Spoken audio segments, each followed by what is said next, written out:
sudah menantikan kan? Ini saatnya jam 2, saatnya untuk Rumpi No Secret. Ada beberapa bintang tamu tentunya hari ini akan kita ajak ngobrol. Tapi sebelumnya yuk kita kebojongkan dulu untuk membahas berita apa sih yang lagi hangat diperbincangkan, ramai menuai pro dan kontra dan komentar-komentar netizen baik yang datang dari dunia nyata maupun dari dunia maya.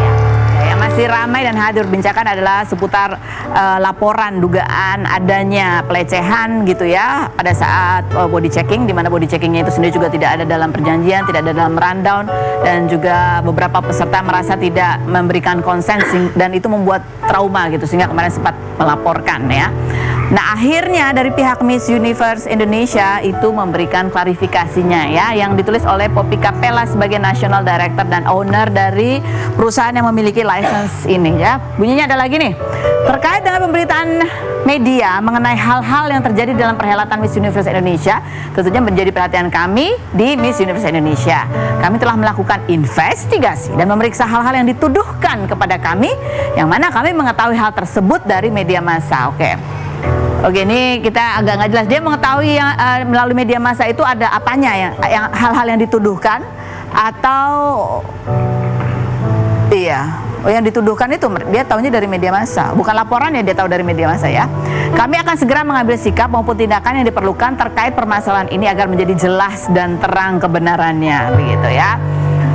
Jadi ini kan kemarin kita sempat mengundang beberapa finalis yang melaporkan beserta juga Direktur Provinsial Miss Universe, di mana itu wakil-wakilnya yang kemudian beberapa wakilnya yang kemudian melapor ke polisi beserta kuasa hukumnya gitu ya.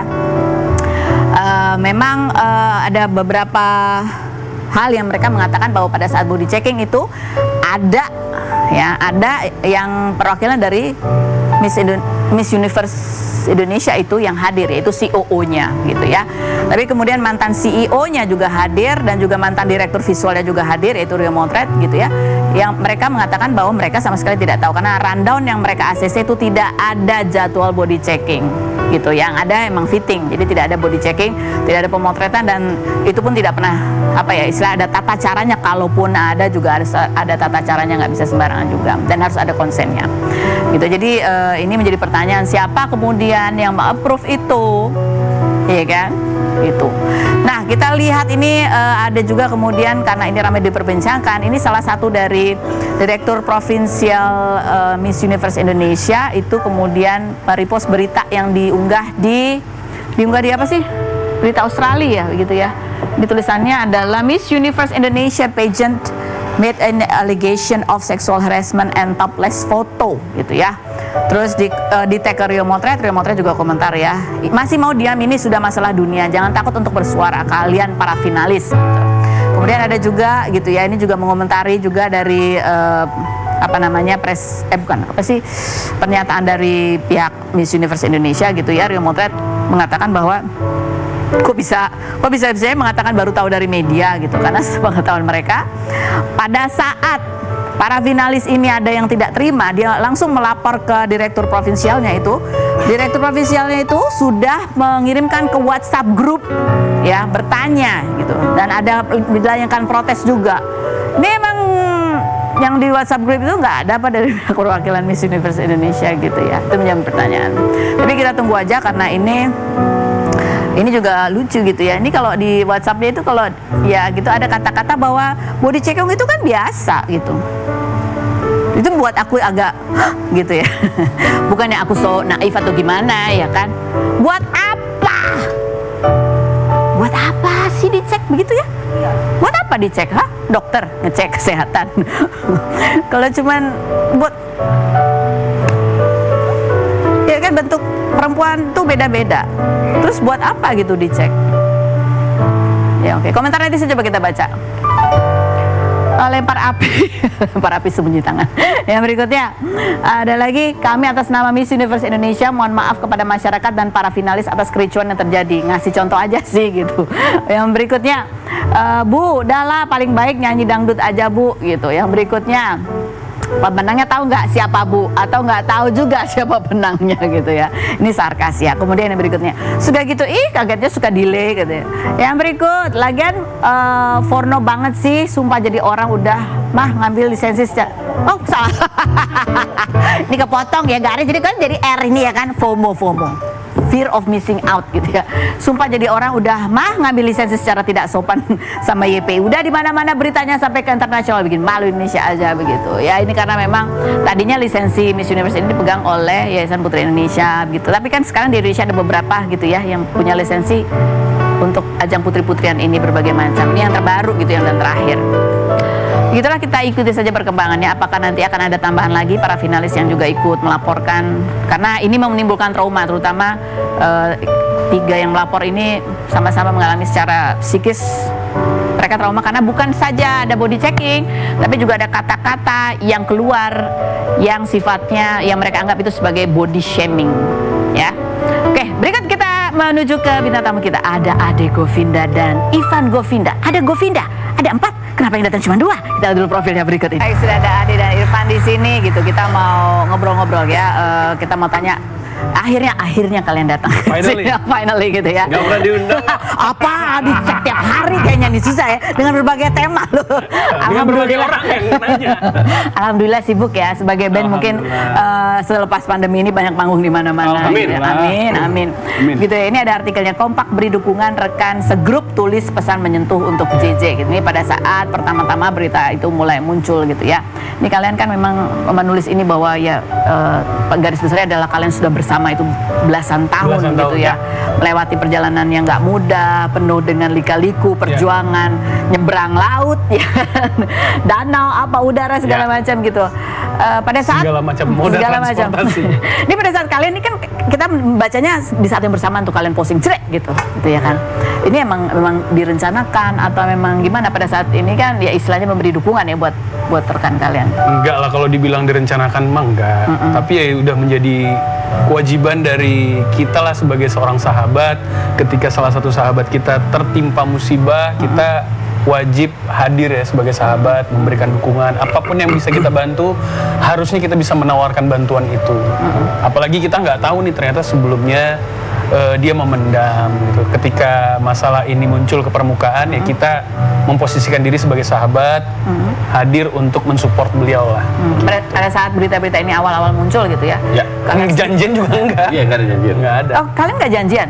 Tapi masing-masing posting aja? Iya. Ada kayak kebanyakan nyanyi ya? Enggak usah. Ambil air deh. Kasian loh, dia ajak ngomong susah loh. Ya kan udah dikletekin mereknya. Oh iya. Wah, gitu makasih banyak. Kasian. Kalian sebelum posting itu apa sempat ketemu juga nanya secara langsung, ngobrol gitu, memberi supportnya secara langsung gitu?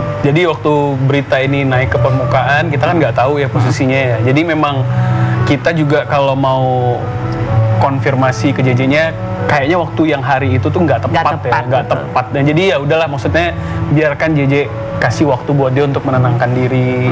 Nah jadi ya kita apapun yang bisa kita lakukan dalam bentuk apapun kita bisa support ya kita lakukan. Apa harapan kalian pada saat itu ya, ketika kalian memposting itu kan, kalau diposting itu berarti kan juga dilihat oleh banyak orang. Harapannya apa sih sebetulnya? Harapannya ya banyak orang mendoakan baik buat JJ aja sih, pastinya itu. Dan apa ya, kalau tadi Ivan bilang itu, kebetulan aku hari kedua memang udah ketemu JJ sih sebelum aku posting ini. Jadi ya memang berasa memang kita harus support dia sih sebagai band, sebagai sahabat. Sebagai sahabat. Kenapa terlihat dia memang down banget, sedih banget? Ya pastilah, maksudnya manusia mana yang diginin gak down pasti kan. Cuman ya memang kadang perjalanan hidup orang kan beda-beda ujiannya, musibahnya, rezekinya, keberuntungannya. Jadi lebih ya memang kita udah lama banget, kita udah 15 tahun, jadi memang udah keluarga aja sih. Nah, jadi kita nggak pengen dia ngerasa ketika ada masalah dia sendiri.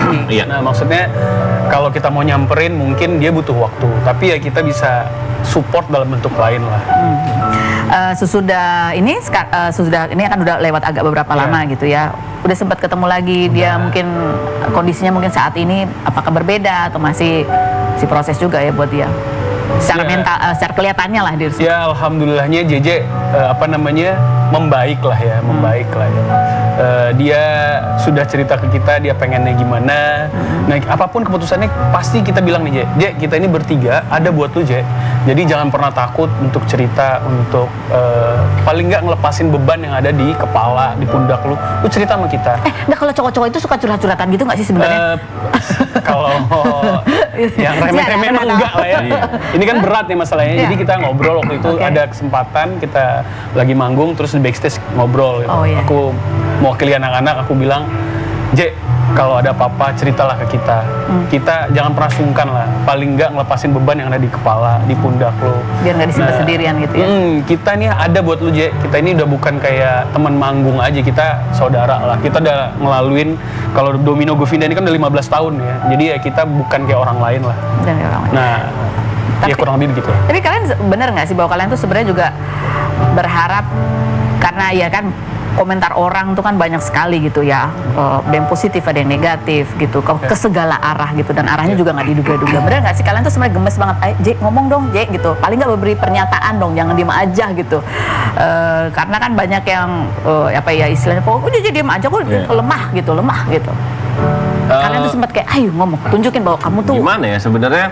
Ya sebenarnya kan dia udah ngobrol sama kita kan. Nah ya, tapi kalau untuk urusan dia ke publik atau apapun, pasti dia kan banyak juga yang harus apa ya, tanggung jawab kayak ke istri, ke keluarga. Pertimbangannya banyak. Iya, jadi kita lebih ngasih masukan aja sih, tapi semua keputusan juga di JJ sih pasti. Tapi intinya waktu kita ngobrol itu dia bilang, gua akan ngomong tapi gua mempersiapkan dulu, kata dia. Oh ya, maksudnya kita apapun yang bisa kita support lah. Oke.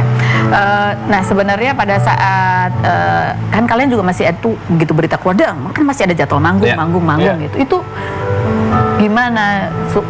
Dia konsentrasi kah? Terus kalian juga pasti kan dirubung wartawan.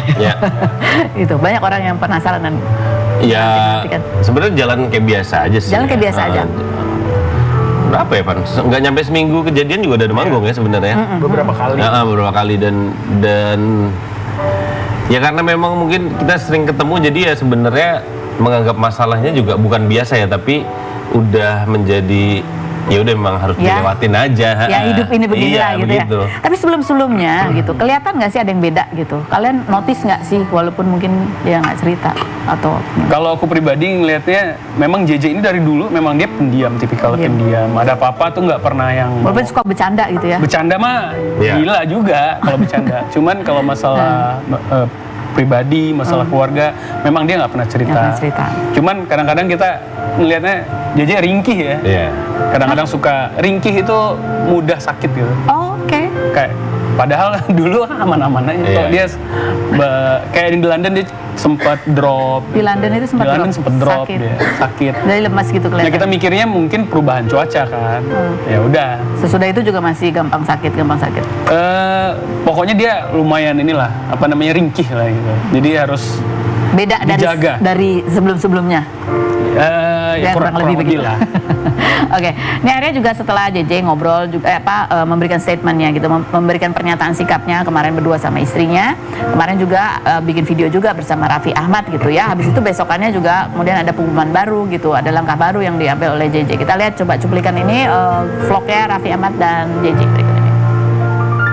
Itu orangnya emang kayak orangnya diem, kayak nggak mau cerita ke siapa-siapa gitu loh. Meskipun kondisi lagi berat gitu, harus kan gue cerita, punya teman sharing. Saat itu gue pendem sendiri.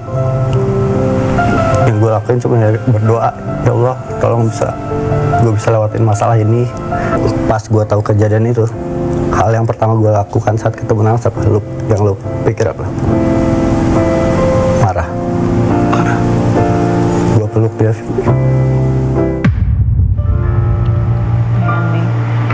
Kita melihat sedih juga gitu lihat ya dia menahan emosi.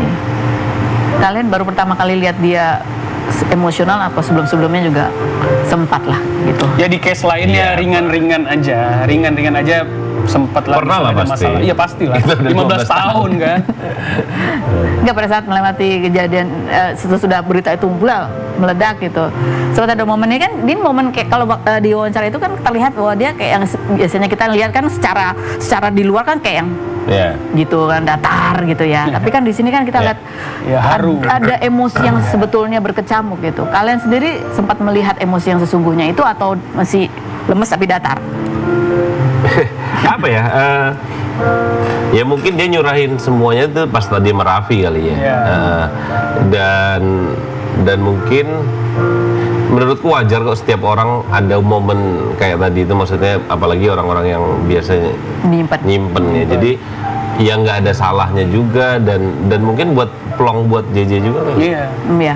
Gitu sih. Tapi kalian sempat ada kekhawatiran kan? Ini kan ya kalian kan memang satu keluarga, tapi ini kan masalah yang cukup berat juga gitu, ramai diperbincangkan, sensitif juga, berpengaruh terhadap grup kalian gitu. Ada nggak sih? Pasti khawatir kita khawatir banget. Nah pas Ade ketemu itu kita entah telepon atau video call waktu itu ya. Gimana? Habis itu kita nelpon ke adenya, Ade gimana? Kita sering kok komunikasi, gimana JJ? Aman kok, insya Allah, kita doain lah sama-sama. Jadi walaupun nggak ketemu secara fisik, tapi kita di lain personil lah kita komunikasi. Lu udah telepon belum? Gimana tadi ketemu? Gimana dia makan nggak? Apa segala. Kita pasti khawatir lah waktu kejadian ini ke permukaan ya. Berdampak pada grup itu dalam arti apa? Secara image atau secara bahwa ya kesehatan mentalnya JJ juga takut dia. Kalau aku nggak mikirin Govindanya, mikirin si JJ-nya pasti. Ya Govinda tuh udah ada jalan sendiri lah ya. Tapi ini kan masalah berat yang menimpa keluarga kita gitu. Oke, ini juga yang kemudian ramai juga ada lagu yang ikut viral, itu lagu Dibanding Dia gitu ya, ciptaannya JJ dan Ade yang dinyanyikan oleh Lyodra gitu. Dan ini menjadi pertanyaan, ini kok lagunya begini nih, apa ini sebenarnya kan Ade sempat ngomong bahwa ini berdasarkan kisah nyata gitu dari adalah seseorang gitu. Apakah ini kisah nyatanya JJ? Enggak lah. Kita lihat video obrolannya Ade dan Lyodra berikut. Lirik lagu Dibanding Dia Lyodra, ternyata memang benar kejadian nyata Gigi Govinda. Ternyata perselingkuhan sangat ada di lagu ini. Jadi memang apa? Nyata gimana? Kasih tahu dong.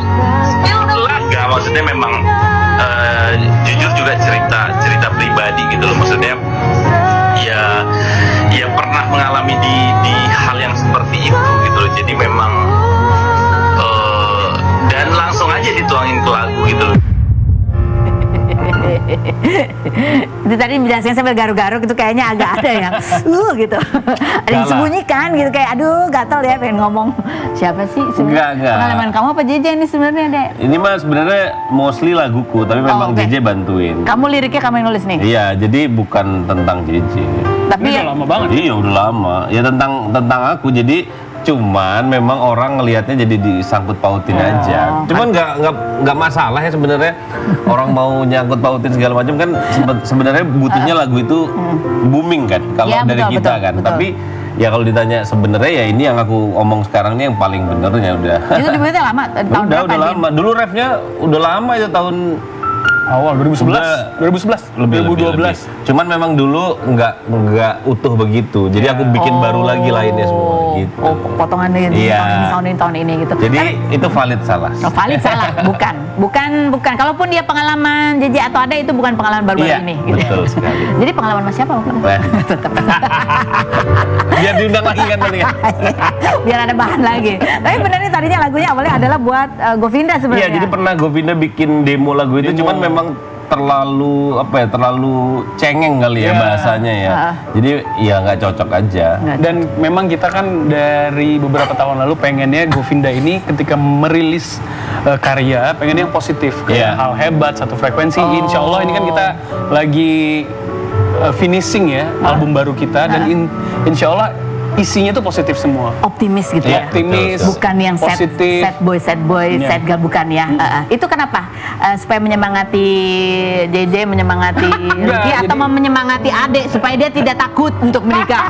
Jadi kita pengen mengafirmasi bahwa setiap apapun yang kita katakan, kita nyanyikan itu menjadi sebuah doa. Oh ya. Nah, jadi ya kita bilang nih, kita kita kedepannya kita ngerilis karya-karya yang narasinya itu positif. Emang apa ada yang kemarin yang ini kayaknya lagunya Sebelumnya kan siapa yang pantas tuh kayak Tengil, Iya, Kulari kayak itu yang Tengil. mana, yang pantas gitu. Ya iya. mungkin udah makin dewasa juga kali. Mantan, cerita tentang mantan. mantan terindah. Iya, terbaik, mantan Oh terbaik. iya terbaik, salah. Nah, gitu-gitulah. Gitu. Ini menjadi pertanyaan tuh. Akhirnya tadi ada yang tuh netizen yang mampir ke tempat aku bertanya gitu ya. Ini dengan kejadian ya kan. Kejadian ini kan bukan cuma menimpa JJ aja ya. Ada berita-berita selebriti di luar sana gitu juga Iya. yang terjadi gitu kan. Nah ini sempat membuat juga misalnya istri kamu mungkin jadi lebih cemas gitu ke kamu ya kan kalian anak band ya kan. Atau kamu menjadi lebih takut lagi untuk serius menikah. Kita akan bahas lebih berikut ini, jangan kemana-mana. Tetap di Room TV.